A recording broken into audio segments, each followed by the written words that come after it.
रंग बिरंगे फूलों से लदी एक घाटी से घिरे छोटे से गांव में रहने वाले गोवर्धन ने पत्नी के स्वर्गवास के बाद सरिता से ब्याह कर लिया। गोवर्धन के 5 साल की एक बेटी गुन्नो है। गांव के ज्यादातर लोगों की तरह गोवर्धन के पास भी अपना बड़ा सा बगीचा है। शहर से फूलों का ऑर्डर मिलता है, गांव वाले उनको अपने बगीचे के फूल सप्लाई कर देते हैं। सरिता गोवर्धन की शादी के 6 माह बाद ही घाटी पर टिड्डी दल ने हमला कर दिया। एक भी फूल नहीं बचा। पल भर में टिड्डियों ने बगीचों के बगीचे चटपट खत्म कर दिए। ऐसा 2-3 साल लगातार हुआ।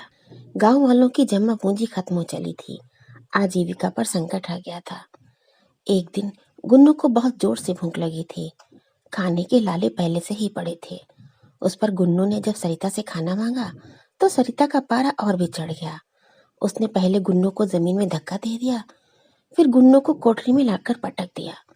गुन्नू बेचारी गला फाड़कर जोर से रोने लगी। उसे रोता देख सरिता हैरान रह गई, क्योंकि गुन्नू रो रही थी तो उसकी आंखों से आंसू नहीं बल्कि सुंदर सुंदर रंग बिरंगे खुशबूदार फूल झड़ रहे थे। जरा सी ही देर में कोठरी फूलों से भर गई। यह देखकर सरिता की खुशी का ठिकाना न रहा। उसने जल्दी से आंगन का दरवाजा बंद किया और बेचैनी से टहलती हुई गोवर्धन के आने का रास्ता देखने लगी। गोवर्धन के वापस आते ही सरिता ने उसे फूलों से भरी कोठरी दिखाई और बताया कि गुन्नू के रोने पर उसकी आंखों से ये सारे फूल झरे हैं। तो गोवर्धन को यकीन नहीं हुआ कि ऐसा हुआ है, लेकिन फिर उसे यकीन करना पड़ा, क्योंकि इतने सारे फूलों के कहीं और से आने का कोई रास्ता भी नहीं था।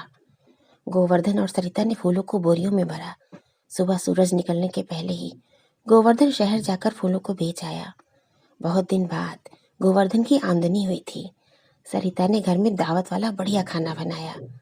सरिता, गोवर्धन और गुन्नू खाना खा रहे थे। गुन्नू ने सरिता से खीर मांगी। सरिता मुस्कुराई और मासूम गुन्नू के गाल पर जोर से एक चांटा मार दिया। ये देखकर गोवर्धन सन्न रह गया। वो सरिता से कुछ कह पाता उससे पहले ही गुन्नू बुक्का फाड़कर रो पड़ी। एक बार फिर गुन्नू की आंखों से आंसू की जगह सुंदर सुंदर रंग बिरंगे खुशबूदार फूल झरने लगे। ये देखकर गोवर्धन की आंखें फटी की फटी रह गईं। उसने जल्दी से अपने घर की सारी खिड़कियां बंद कर दी। सरिता और गोवर्धन ने फूलों को बोरियों में भर लिया। अगली सुबह फिर सूरज निकलने के पहले गोवर्धन शहर जाकर फूलों को बेच आया।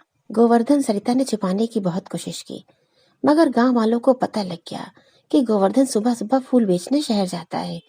सबको बड़ा आश्चर्य हुआ कि टिड्डियों के कारण जब गांव में फूलों की खेती ही नहीं बच रही है, तो गोवर्धन को घर बैठे फूल कैसे मिल रहे हैं। सबके पूछने पर गोवर्धन ने बताया कि सरिता की माँ ने एक मंत्र बताया है, उसी का रात भर जाप करने से फूल प्रकट हो जाते हैं। गांव वालों ने कहा, हमें भी वो मंत्र बता दो। गोवर्धन ने कहा, नहीं, वो मंत्र किसी और को बताया तो मंत्र का प्रभाव चला जाएगा, फिर तुम लोगों के कारण मुझे भी फूल मिलना बंद हो जाएंगे। गुन्नू के आंसुओं की बदौलत गोवर्धन गांव में सबसे अमीर आदमी बन गया था। उसके यहाँ नौकर चाकर लग गए थे। गुन्नू को सरिता ने धमका रखा था कि अपने आंसुओं से फूल झड़ने की बात किसी को बताना नहीं, वरना तुम्हें पहाड़ी पर ले जाकर नीचे फेंक दूंगी। अब गुन्नू 16 वर्ष की हो चुकी थी, मगर फूलों के लालच में सरिता ने गुन्नू को रुलाना नहीं छोड़ा था। गुन्नू को सरिता की मार खाना बिल्कुल अच्छा नहीं लगता था, लेकिन वह मजबूर थी। जानती थी कि इस बात की शिकायत करने पर लोग उसका फायदा ही उठाएंगे, उसकी परेशानी कोई नहीं दूर कर पाएगा। लेकिन गुन्नू मार खाते खाते तंग आ चुकी थी। एक दिन वह बहुत परेशान हो गई और अपने जीवन को खत्म करने के लिए वह ऊंची पहाड़ी पर चढ़ गई। वहां खड़े होकर सोचने लगी कि फूलों के लालच में माँ मुझे जिंदगी भर मारना नहीं छोड़ेगी। इससे तो अच्छा है कि मैं एक ही बार में मर जाऊं। गुन्नू पहाड़ी पर से छलांग लगाने ही वाली थी कि तभी किसी ने उसे पकड़ लिया। गुन्नू ने पीछे पलट कर देखा तो पाया कि उसके पिता के व्यवसाय में मदद करने वाला नौकर देवांश ने उसे कूदने से रोक लिया था। देवांश ने गुन्नू को बहुत समझाया कि आत्महत्या परेशानी से छुटकारा पाने का सबसे गलत रास्ता है। अगर तुम पहाड़ी से गिरकर मरी नहीं तो सिर्फ तुम्हारे हाथ पैर ही टूटे, तब तो तुम विकलांग हो जाओगी और तुम सचमुच सारी जिंदगी रात दिन रोती ही रहोगी। फिर तुम्हारी माँ को फूल लेने के लिए तुम्हें मानने की जरूरत ही नहीं पड़ेगी। देवांश की बात सुनकर गुन्नू चौंक गई। क्या तुम्हें मालूम है कि?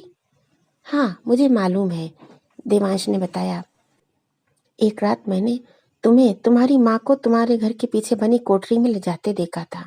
मैंने चुपके से पीछा किया, तब मुझे पता चल गया कि तुम्हारे रोने से फूल झड़ते हैं। ये सुनकर गुन्नू ने पूछा, तुमने ये बात किसी को बताई? देवांश ने कहा, नहीं, इस बात का खुलासा करने में अगर तुम्हारा हित होता तो मैं जरूर सबको बता देता, लेकिन मुझे बहुत दुख हुआ कि तुम्हें रोज मार खानी पड़ती है। लेकिन मैं कुछ कर भी तो नहीं सकता था। मेरे घर का, मेरी पढ़ाई का खर्चा भी तो तुम्हारे पिताजी की दी हुई तनख्वाह से ही चलता है। देवांश के साथ गुन्नू पहाड़ी पर से उतर आई और अपने घर चली गई। उधर गुन्नू को घर में ना पाकर सरिता बेहाल हो रही थी कि उसकी सोने के अंडे देने वाली मुर्गी कहाँ चली गई। गुन्नू को वापस आया देख सरिता बहुत खुश हुई। उस दिन के बाद से गुन्नू और देवांश के बीच नौकर मालिक का भेद छोड़ दोस्ती का रिश्ता हो गया। देखते ही देखते 2-3 साल और बीत गए। देवांश ने ग्रेजुएशन कंप्लीट कर लिया और कंप्यूटर कोर्स करके शहर में एक जौहरी की दुकान में हिसाब किताब रखने का काम करने लगा। देवांश ने गोवर्धन के यहाँ काम छोड़ दिया था, लेकिन वो और गुन्नू अक्सर मिलते थे। धीरे धीरे गुन्नू और देवांश की दोस्ती प्यार में बदल चुकी थी।